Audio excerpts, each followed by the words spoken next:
Hello student, welcome to my class. Today I am going to take class 11 geography. The book name is Fundamental of Physical Geography. It is chapter 3 and the name of the chapter is Interior of the Earth. So let's proceed. So in this chapter you are basically going to study about the earth structure, what are the things there in its interior, and about the earthquake and volcanic eruption. So as you know that human lives are largely affected by the physiography present on the earth. So the physiography like lands, plain, mountain, the plateaus, all these things are affecting the human life to a big extent. And all these physical features are formed because of endogenic and exogenic forces. The forces which are acting in the interior of the earth and on the surface of the earth. So because the landform, the physiography is the result of endogenic forces and exogenic forces, so the study of interior of the earth, what are the forces acting in the interior is also very important to know. And also it is important because so many times we come around a question like why the tsunami is coming, why the earthquake is coming. So all this question can be answered and understand in a better way only when you understand the interior of the earth. And you know the radius of the earth is 6370 kilometers. That means the earth is quite a big one. And because it is so big, so it is impossible for anyone to reach the earth core, the center inside the earth is very difficult, and it is in fact impossible to reach there. But still we want to know about the interior of the earth, and so we have to know the interior of the earth by analyzing some direct sources and some indirect sources. So with the analyzing direct and indirect sources which are present nowadays, we can understand the interior of the earth. So let's see what are the direct and indirect sources which we can analyze to understand the interior of the earth. So first and foremost, we are going to analyze the direct sources. So, you know the rocks which are coming from the mining places. For the mining, what you do, you dig the earth and then go inside and do the mining, right? So the rocks which are coming from the mining places are helping us to understand the interior of the earth. For example, in South Africa, the gold mine is around it's about 3 to 4 kilometer deep. The earth is removed up to 3 to 4 kilometer to do the minings for the gold in South Africa, and beyond this it is very difficult for man to go because under 3 to 4 kilometer only the temperature increases to a big extent, right? Pressure also increases, density also increases. So it is beyond this, it is very difficult to go, right? So we used to bring some rocks from those mining area, and we with the study of those rock we understand the interior of the earth to some extent. Other direct sources are deep drilling which are done on the ocean. The many integrated drilling projects are going on in world to do the drilling inside the ocean, so that we can send some instrument inside the earth and understand the earth how it is inside. So the deepest drilling which has gone so far is at Kola, which is at Arctic Ocean, and it is about 12 kilometer deep. And this also, by sending the instrument in deep inside the drill under the ocean, also help us to understand the interior of the earth. Also in the volcanic eruption, what happened, the material from inside the earth come outside, right? So the material which are coming out in the volcanic eruption is also helping us to understand the interior of the earth. But one problem is there in this case, that we don't understand whether this lava which is coming out in the volcanic eruption is coming out from the core or it is coming out from the mantle. From which layer of the earth it is coming out. We don't understand it clearly. But definitely by studying those material, we do understand interior of the earth to some extent. Now let us analyze some indirect sources which also help us to understand the interior of the earth. So through the study, through the researches and survey, we have come to know with our studies that the temperature, pressure and density, all the three of them increases when you go deep inside. When the depth increases, all these three also increases. The temperature, pressure and density increases when the depth increases. For example, in the mining, when you do the mining, right? So in the mining, you bring the rocks from inside, and the mining places are observed to be having more temperature, more pressure and more density. So with that observation and other observation, we can conclude that definitely the temperature, pressure and density increases with the depth. Then also the meteors. Meteors coming from the space, falling on the earth many times. Its material and structure are same like the earth material and structure. So when we study the meteors, and with the study of these meteors, we understand the structure and the material of the earth in a better way. So the study of meteor also help us to study to understand the interior of the earth in a better way, because they are made up of same material and same structure like the earth. And also this gravitational pull, the earth put gravitational pull on objects. So this gravitational pull quality of the earth also help us to understand the interior of the earth, because this gravitation is directly dependent on the density. When the density increases of any object, if the mass increases, its density increases, then the gravitational pull made by that object is more. And when we study the gravitational pull of the earth, we come to know that in the pole, the gravitational pull is more compared to the equator. That means the material which are present in the pole are more denser than the material present in the equator of the earth. So this also help us to study and understand the interior of the earth to some extent. Then other indirect sources which help us to understand the interior of the earth is magnetic field survey. This magnetic field survey also help, because this magnetic field survey help us to understand where are those material which have the magnetic quality, the iron quality is present inside the earth. So when we do the magnetic survey, we understand that which are the area which are rich in iron and similar elements. So this also help us to understand the interior of the earth. The seismic wave, which are created from the earthquake, also help us to understand the interior of the earth. How seismic wave help us to understand the interior of the earth, we will in the further studies we will come to know about it. But definitely the seismic wave which is coming out of the earthquake also help us to give some information about the interior of the earth. So these are some direct and indirect sources which help us to understand the interior of the earth in a better way. Now let us see how the earthquakes are coming, and what is earthquake, what are the types of earthquake, and what are the various concept involved in earthquake. Because the earthquake quake is one of the process which is being caused because of the interior forces, the endogenic forces, the forces which are acting inside the earth are the reason behind the earthquake. And also about the volcano. So the volcano and the earthquake are caused because of the endogenic forces, the interior forces. So we will study about the earthquake now. So what is basically earthquake? Earthquake is nothing but the shaking of the earth. When the earth shakes, the earth's crust started shaking. It is a natural event and it releases lot of energy.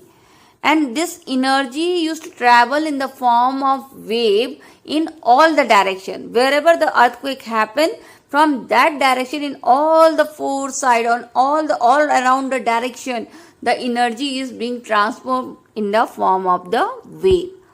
So why this is happening? Why this earthquake waves are being transferred? Because there is lot of energy which is produced at faulting. In earthquake, what is happening? Some faulting is happening.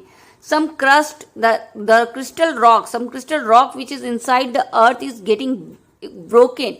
When it get broken or it get deformed, sometimes it get broken or sometimes it get deformed or sometimes it get a crack.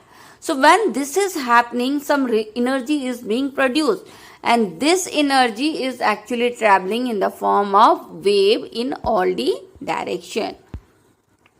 Now there are some concepts to understand the earthquake, and one of that is focus.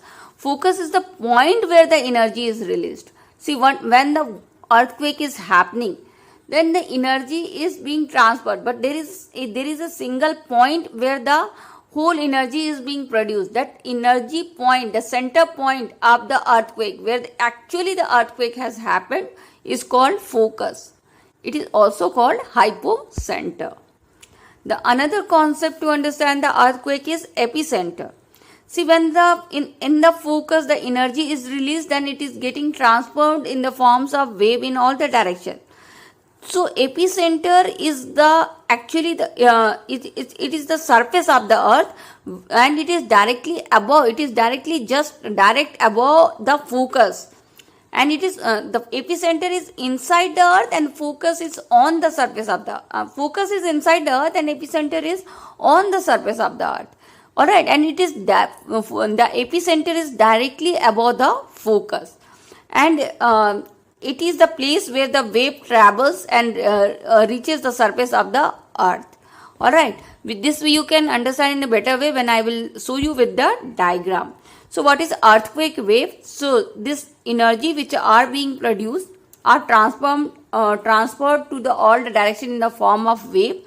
So earthquake waves are those waves which are recorded in the seismograph. Seismograph is the instrument which measures the earthquake. So the earthquake waves are measured in seismographs, and they are here the curves of the earthquake are recorded, and we when we record the earthquake wave, we record many different types of earthquake wave. So there is not a single type of earthquake wave. We record different types of earthquake wave, which we will discuss afterwards. But first let me show you the point focus and the epicenter. So you can see that the focus is on the center in the downward. It is actually happening inside the earth. The faulting is happening, something is getting broken away, or something, some crack is happening, or something is getting deformed because of the movements of the plates. So the focus is the point where this cracking is happening or breaking is happening. That point is called focus. And you can see the epicenter, it is on the surface of the earth, and it is just directly above the focus.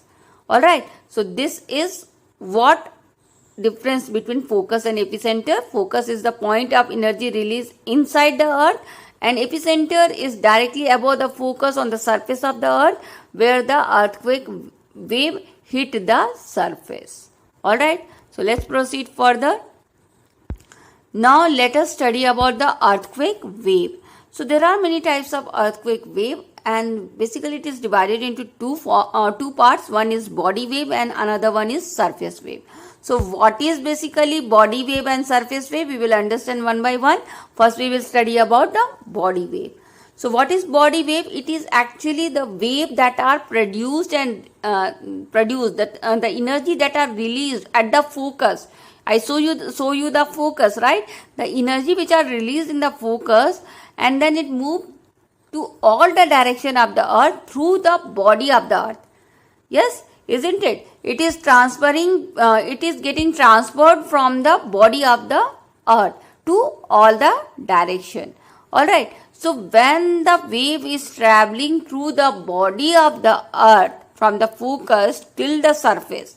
Alright, so when the wave is traveling from the focus and through the body of the earth, it is called body wave. Then what is surface wave?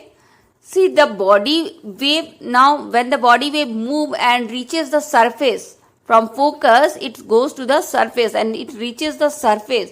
And when the body wave reaches the surface, then what is happening? They are producing a new set of wave. when the body waves are going and hitting the surface and striking the rocks on the surface, they are producing a new types of wave, and that wave is then called as surface wave. And this surface waves also move along the surface of the earth. It does not move inside the earth, it moves on the surface of the earth. So when the waves are moving from the body of the earth, then these waves are striking so many objects, so many materials of different density, and the velocity, the speed of the wave are greatly affected by the material through which it is passing. If it is a denser object, then it will move in a faster way. All right, and that direction is also the direction of the waves are also affected by the material present inside the earth, because the waves are getting reflected and refracted from the various objects present inside the earth, and they are changing the directions of the waves. So what I basically want to say, that the how fast the wave will move, it's depend upon the density of the material present inside the earth, and which direction the wave will take, it also depend upon the material present inside the earth, because the waves are being reflected and refracted by the material present inside the earth. Now let us see the types of body wave. As we study that there are two types of wave, body wave and surface wave. So body wave is basically of two types. One is called P wave and another one is called S wave. So P and S wave are the two types of body wave. So let us study first P wave. What is P wave? P wave is also called primary wave. Alright, these are called primary wave, and they move very fast and they reaches the surface of the earth in a very fast manner. And they can travel through all the state. They can travel from liquid, they can travel from solid, they can travel from gases also. And they are the one who reaches the seismograph in very fast. And they are the first one to get recorded in the seismograph.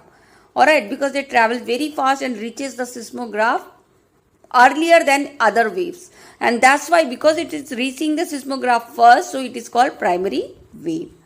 Then what is S wave? S waves are also called secondary waves, and S waves arises at the surface, means it reaches the surface with some time lag. Both body waves are produced at the focus, but P wave reaches very fast, and S wave take lot of time to reach the surface.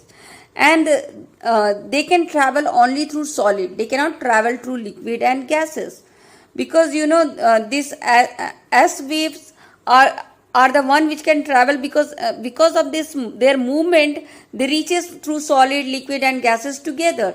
But the S wave, when they are passing through the solid object, they can pass, but they cannot pass through liquid and gases object and reach the surface. The surface waves reaches the seismograph at the end. See, when the seismograph record the waves, the first wave to reach the seismograph is primary wave, then reaches the secondary wave, and at the end, in the last, the surface wave reaches the seismograph. And this surface wave is actually causing the destruction and displacement on the earth. All the destruction which are caused on the earth is caused by the surface wave only. Body wave does not cause destruction and displacement on the earth, because they are moving inside the earth's surface, so they are not causing any disturbance. But when the surface waves are created after the body wave, and when the body wave reaches the surface and another waves are created, that another wave which are created on the surface of the earth, they are actually responsible for all the destruction and displacement happening on the earth. So this surface, these are the three types of wave: the surface wave and the body wave. Body waves are of two types: primary wave and secondary wave. And the study of this secondary wave helps scientists a lot to understand the interior of the earth. As I told you that this earthquake wave also help us to understand the interior of the earth. So this, among all the waves which are produced in the earthquake, the S wave help a lot to the scientists to understand the interior of the earth.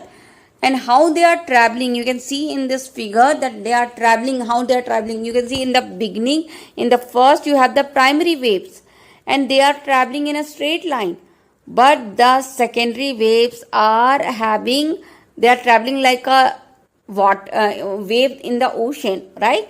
They are having some upper movement and some lower movements. So they are traveling actually like a wave. So first one is showing you the movement of primary wave and the second one is showing you the movement of secondary wave. Alright.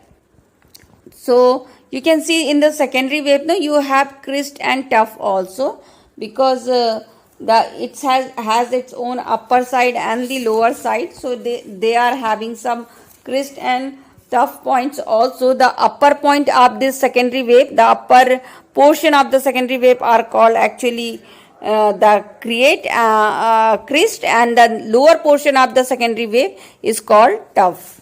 Alright. So now let's see more about the propagation of earthquake wave, means how the earthquake is moving. So just now I show you the figure when how the primary wave is moving and how the secondary wave is moving. So different wave travels actually in a different way. They propagate or move in a different way, but in whatever types they are moving, they cause some disturbance in the rock, because while passing through the rocks, they create some disturbance. And the P wave vibrate parallel to the direction of the wave, because as they are moving straight, you have seen just now that the P waves are traveling straight, and so because they are traveling parallels, so they are actually causing stretching and squeezing up material. In the stretching means, you know what is stretching. When you do your body stretching, you expand. Stretching takes the more places, right? And squeezing is contraction. It takes less places. So whenever the primary waves passes through the rocks, the stretching and squeezing up material took place. On the other other hand, that S wave which is passing, they are passing in a they have the tuff and crest on them. The crest is the upper portion of the wave and the tuff is the lower portion of the wave, and they actually travel perpendicular to the wave direction in the vertical plane. Now let us study about the shadow zone. So you know the seismograph is located not at all the places. You cannot put the seismograph at all the places. Seismograph is actually the device which measures the earthquake. So you cannot put the seismograph in all the places to measure the earthquake, whether earthquake is happening or not. Actually, earthquake happen all the time. In every minute you get some earthquake. But there are some earthquake which you cannot observe because they are very minor one. But the one which is more destructive or more violent, you can observe only those types of earthquake wave. So what is seismograph? Seismograph is the instrument which measures the earthquake, and you cannot put the seismograph in each and every places. So not every places on the earth is having seismograph. There are some places where the seismograph has been arranged to measure the earthquake. And you know, when the seismographs are there, they actually record the waves of the earthquake. But sometimes these seismographs are not able to record the wave of earthquake, or it is able to record one type of wave and it is not able to record the another type of wave. And why this is happening? It is happening because of the shadow zone. Shadow zone is a zone where a particular waves are not getting recorded. So what are the first we know that there are two types of body wave. One is P wave and another one is S wave. So this seismograph actually from epicenter, when on the epicenter the earthquake comes, from focus the wave reaches the epicenter, and when the epicenter the first time the earthquake is happening, from the epicenter till 105 degree, in both the side of the epicenter till 105 degree, if you take the epicenter as the center point and you construct the angles up to 105 degree, both P waves and S waves are being recorded at seismograph. So if the seismograph is there and it is 105 degree away from the seismograph or away from the epicenter, then it will record both the wave, P wave and S wave. But between 105 and 145, alright, both P and S waves are not getting recorded. Neither the P waves are getting recorded nor the S waves are being recorded in the seismograph. And this is called the shadow zone of P and S wave. So when the waves are not getting recorded in the seismograph, it is called the shadow zone of wave. And 105 to 145 degree from the epicenter of the earthquake, it is a shadow zone area. 105 to 145 is a shadow zone area for both the types of wave, the P waves and the S wave. So you can see it in the figure also. In this you have been first shown the seismograph is showing you the shadow zones of S wave, the secondary waves. So from 100 till 105 degree, you can get the recordings of the S wave, but after 105 degree, you cannot record the S wave. So S wave have its shadow zone from 105 degree from both the side of epicenter. Whereas in the P wave, in the primary wave, what is happening? It is getting recorded up to 105 degree. But after 105 degree to 145 degree in both the side of the epicenter, the P wave is not getting recorded. So when you compare both the figure, you will find that the P wave have shadow zone of 105 to 145 degree in both the side. After 145 degree, again you can record the P wave. Alright. But S wave is having more shadow zone. From 105, it's impossible after 105 degree of the seismograph. If the seismograph is recording after the epicenter till 105 degree, you can record the S wave. But after the 105 degree, you cannot record the S wave at all at any degree. Alright. So you can see the shadow zone of your S zone is very big, whereas the shadow zone of P wave is actually less. It is only 105 degree to 45 degree in the both the side. After 145 degree, again it start recording. So this is the shadow zone of P and S wave. Now let us read under the shadow zone what is happening after 145 degree, and after 145 degree P waves are getting recorded and S waves are still not getting recorded. So you can say that S waves are having the more shadow zone than the P waves. Actually S wave cover only 40% of the earth surface. So only through the 40% of the earth's surface the S wave can pass. So we told you that S waves does not travel through liquid and gases. It can travel only to the solids. So when the S waves are not getting recorded, that means the material present at that place is not liquid or gas. It's liquid and gases and not solid. So with this, if you are getting recorded of S wave, then it is actually a shadow zone. It's not getting recorded, then it is the shadow zone of S wave. And if it is recorded, it is it's good. It is recorded only up to the 105 degree. And if it is recorded, it means that the area from where the S wave is traveling is actually the solid area, because S wave can travel only through the solid. It cannot travel with liquid and gas. So if the S wave is getting recorded, it means that part of the earth is having the solid portion. So with this type of wave, the S wave, we can understand the interior of the earth in a better way. So now let us see about the types of earthquake. There are various types of earthquake happening on the earth, like we have the tectonic earthquake. Tectonic earthquakes are the earthquake happening because of the tectonic activity which is going inside the earth. The tectonic activity says that the earth are divided into plates and these plates are being moved.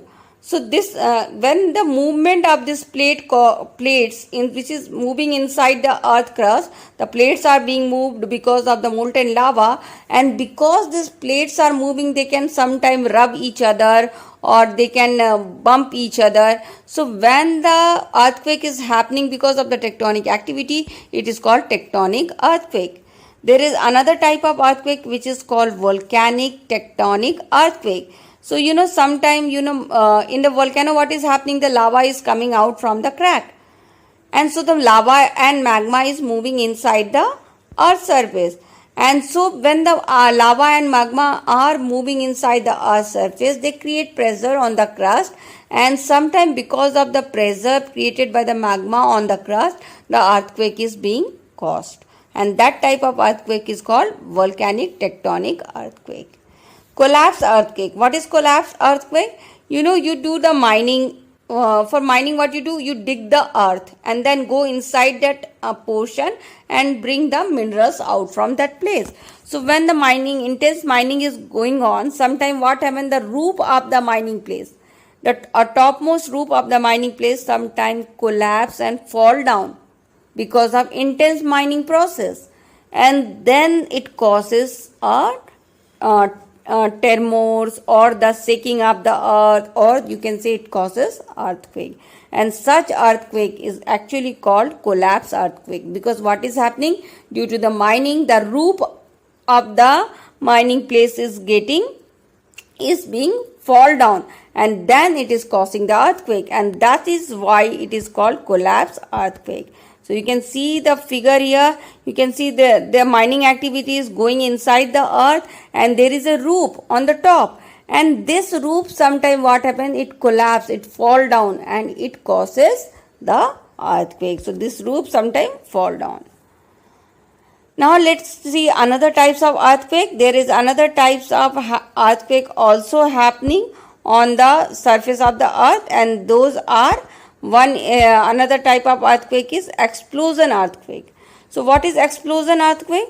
So when you do the nuclear testing or chemical testing, sometimes chemical explosion, nuclear explosion take place, and this chemical and explosion and nuclear explosion, they create shaking on the surface of the earth because they are very powerful, and this shaking of the earthquake is nothing but the earthquake. So some earthquake are actually caused by the chemical and nuclear explosion or chemical and nuclear devices, and such earthquake are called explosion earthquake.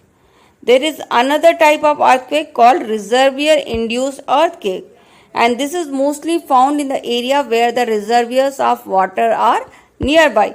So what is happening? Wherever the reservoir water bodies are near the surface, this reservoir, the water bodies on the corner, on its side, they put pressure on the earth surface. They are putting pressure on the earth surface. They are creating some disturbance on the earth surface because they are forcing. This water is flowing and they are putting some pressure on the surface of the earth. And because of this continuous pressure put by the water bodies on its side, on its bank, on the surface of the earth, sometimes the earthquakes are caused, and such earthquakes are actually called reservoir induced earthquake. So these are the various types of earthquake which we have studied. Now let us see the how to measure the earthquake. So you can measure the earthquake on the basis of magnitude. Magnitude is amount of energy produced in the earthquake. And for measuring the energy produced or the magnitude of the earthquake, we use Richter scale, which have the reading of 1 to 10. And in the Richter scale, when the numbers come up to below 8, then it is not the case of worry and it is a minor earthquake. Alright. But sometime its value come above 8. Up to the scale of 1 to 10, sometime value come above 8. And then it is really dangerous and causes lot of damages on the earth's surface. And also you can measure the earthquake on the basis of intensity. The intensity is the visible damage, how much damage has been happened because of the earthquake. And this is called intensity. Intensity scale is given by actually Mercalli. He is another geographer who gave Mercalli scale, which is also used to measure the earthquake. It measures the intensity of damage, how much visible damage is being done by the earthquake, and it has the score of 1 to 12. Alright, and its reading come up to 1 to 12. So this was the method to measure the earthquake. Now let us see what are the effects which are caused by the earthquake. The earthquake causes ground shaking. The ground started shaking in the earthquake, and different ground settlement is being formed in the earthquake, and landslide, mudslide types of activities started happening because of the earthquake. And soil liquefaction. Sometimes because of the earthquake, what is happening? The soil is flowing like a liquid. They are flowing downwards. Because of the earthquake, the soil start flowing downwards like a liquid. The water flows downwards. No, same way the soil also like a liquid start flowing downward, and that is called soil liquefaction. And ground lurching. That means sudden change on the ground surface can happen because of the earthquake. Avalanche can happen because of the earthquake, that is falling up the big ices from the mountain. And then ground displacement can happen because of the earthquake, and dams on the dams, floods can come from the dam. And levees failure, because in what is happening, the earthquake, the earth is shaking, and sometimes the water overflow above the dam, and flood is being caused from the dam because of earthquake. And fires and accident can happen because of the earthquake. Sometimes structural collapse, means buildings and other theaters, schools can fall down because of the earthquake, and the various objects fall inside your houses because of earthquake. And tsunami can also come because of earthquake. So what is tsunami? Tsunami is actually unusual rising of water. And because sometimes earthquake comes inside the ocean, and when the earthquake come inside the ocean, the water bodies rise up, and they causes tsunami. So tsunami can also be caused by earthquake. So these are the various effects of the earthquake. Now let us study the structure of the earth. Because we are studying the interior of the earth, so it is very important to understand the interior of the earth by understanding the structure of the earth. And the earth has three parts, that is crust, mantle, and core. So first we will study about the crust. Crust is the uppermost solid surface of the earth, and its thickness differ from place to place. Like in ocean, you have crust of almost 5 kilometer, and in the continents you have the crust of 30 kilometer, and in the mountain you have the crust of 70 kilometer. So the thinnest crust is found in the ocean, and the thickest crust is found on the mountain. And second layer of the earth is mantle. What is mantle? Mantle start actually after the crust. After the crust layer, the mantle layer starts, and its depth is up to 2900 kilometer, and its upper portion, the upper portion of the mantle is called asthenosphere. What is asthenosphere? The asthenosphere means weak. So it is the weakest layer of the earth interior, and it starts after the crust, and it is the upper portion of the second layer of the earth, that is called mantle. And up to 400 kilometer you have the asthenosphere. Alright. And then under the mantle we can also understand that the crust and the upper asthenosphere. Asthenosphere is the upper part of the mantle. They both together form the lithosphere.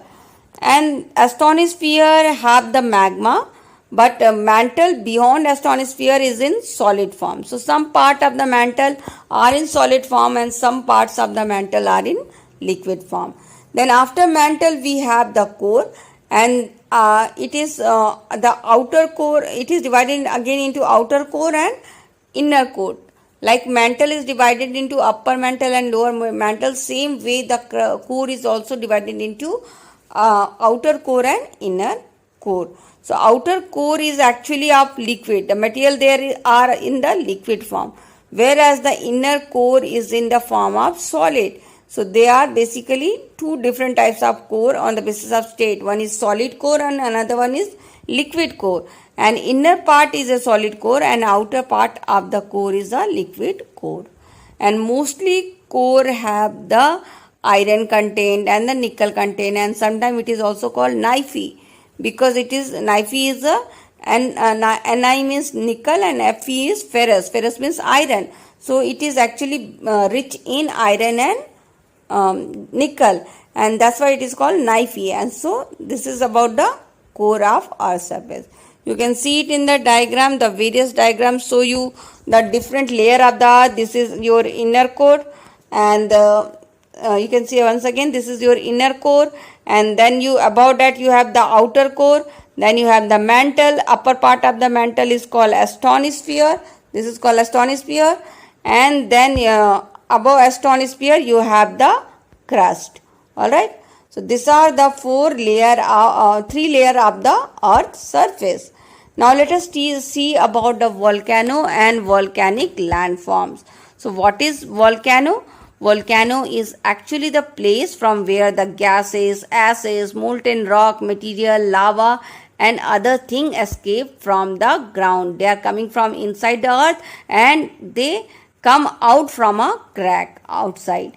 So lava is actually coming from the astronosphere, which is called magma there. So this lava, when they are inside the earth's surface, they are called magma, but when they reaches the earth's surface, they are turned into the name of lava. And this lava is mostly made up of many gases like nitrogen, sulfur, compound, little chlorine and hydrogen and argon. So these are the gases of which the lavas are being made up of. Now let us see the types of volcano. Alright, we will now study the types of volcano. There is one volcano called sealed volcano. It is the largest volcano of the world and its example is Hawaii volcano. And it is mostly made up of basalt, fluid basalt. So this basalt, what is happening, this volcano have the fluid basalt, and whenever a small drop of raindrops falls on this basalt, they explode. Okay, they explode like a fountains, they explode and they develop a cone-like structure. So that is called sealed volcano. What is composite volcano? They are actually having color and viscous lava. Viscous lava means the lava which are thick and sticky. Thick and sticky lava are called viscous lava. And the composite volcano actually have the lava which are actually viscous in nature. Alright, and then it comes like a explosion and then they are settling in the layer. So when this type of lava comes from the volcano, there is a lot of explosion in the volcano and then they settle down as in the parts of the layer. Now let us see another types of volcano, and that is caldera volcano. So what is caldera volcano? It is very explosive volcano. When exploded, they don't rise. While the explosion is happening, they don't rise up. What they do, they collide with each other. The material coming out from the volcano, they themselves collide with each other and fall down. And when they fall down, this collapse depression come down. Then the collapse depression are called caldera. Now let us read about some small concept which comes under the volcano, and one is flood basalt provinces. And what is the flood basalt provinces? It is actually the area which is a big area of 1000 square kilometer, and it is made up of thick basalt lava, and that's why it is called flood basalt province, because this province is made up of lava flown out of the volcano. And one such example is Deccan Trap from India, which is covering the Maharashtra plateau. So Deccan Plateau, which is covering Maharashtra plateau, is actually made up of flood basalt provinces, means they are made up of material coming out from the volcano. Now, what is mid-oceanic ridge? Mid-oceanic ridges are actually the series of volcanoes. Volcanoes in line. There are so many volcanoes in line up to 700 kilometers. There is a big line of volcano under the ocean, and that big line of volcano up to 70,000 kilometers. This series of volcano is actually called mid-oceanic ridges. Now, volcanic landforms. Okay, now let us see what are the various volcanic landforms which are formed from the lava coming out in the volcanic eruption. So when the lava comes out in the volcanic eruption, they sometimes cool down, and when they cool down, they lead to the formation of rock.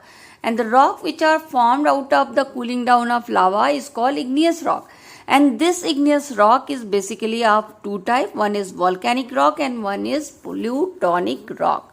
So volcanic rocks are the rocks which are formed when the lava cool inside the earth crust, and plutonic rocks are the rocks which are formed when the lava cools on the surface of the rock. So when the lava cool inside the surface of the earth crust, then they lead to the formation of various type of landforms. So what are the various type of landforms which are formed when the lava cools inside the surface of the inside the surface of the crust? One is batholiths. So what is batholiths? Batholiths are actually the rocks at the surface which are formed by cooling down of lava when the lava cool much deeper inside the crust. So when the lava is cooling much deeper inside the crust, it is called batholiths, and it is mostly made up of granite. Then what is laccoliths? Laccolith is just opposite of batholiths. It is the surface which is a surface of the landform which is formed from the cooling of lava little above the batholiths. Alright, in the batholith the lava is cooling much deeper inside, but in laccoliths they are cooling above, and it's resemble the dome structure. Dome structure is this way. You have the dome structure this way. When the lava cool down little above, then it is called laccoliths, and it resembles the composite volcano. Alright, and what is lapoliths? Lapoliths, it's move up and cool downs. When the lava moves up and cool down and form a saucer shape, and it cool down in a shape of a saucer, like a saucer in which we have the dishes. It's a type of utensil, saucer. So when it's cooled down in the shape of saucer, it is called lapoliths. So these are the three types of landform. Another landforms are pacholiths. What is pacholiths? Pacholiths are actually, they are syncline and anti-syncline. They are syncline in the base and anti-syncline on the top. So this will make this type of structure. There will be syncline at the base and anti-syncline in the top. So if this type of structure is formed from the cooling of lava, it is called pacholiths. And then there is another types of landform that is called sill or sheets. Sills and sheets are like horizontal bodies. So when the lava are cooling down in a horizontal bodies, then they are called either sill or they are called sheets. So what is the difference between the sill and sheets? The sills are actually little thicker. They are little thicker, and sheets are comparatively thinner. They are comparatively thinner, but both are in a horizontal bodies. Both are in a straight horizontal bodies, but one is thinner and another one is thicker. So sill is basically thicker and sheet is thinner one. And then there is another type of landform which are formed from the cooling of lava, and that is called dikes. And dikes is actually the cracks. When the lava tries to release from those cracks, they solidified almost perpendicular to the ground, and when they solidified in this way almost perpendicular to the grounds, mostly like this shape, then they are called actually dikes. So this various landform, you can see it in this figure. This figure is also given in your book, in which the various types of landform we have just discussed is shown. And with this, your chapter is going to an end. I hope you understand this chapter. If you like this explanation, please like, share and subscribe MP Social View. Thanks for watching, student, and happy learning.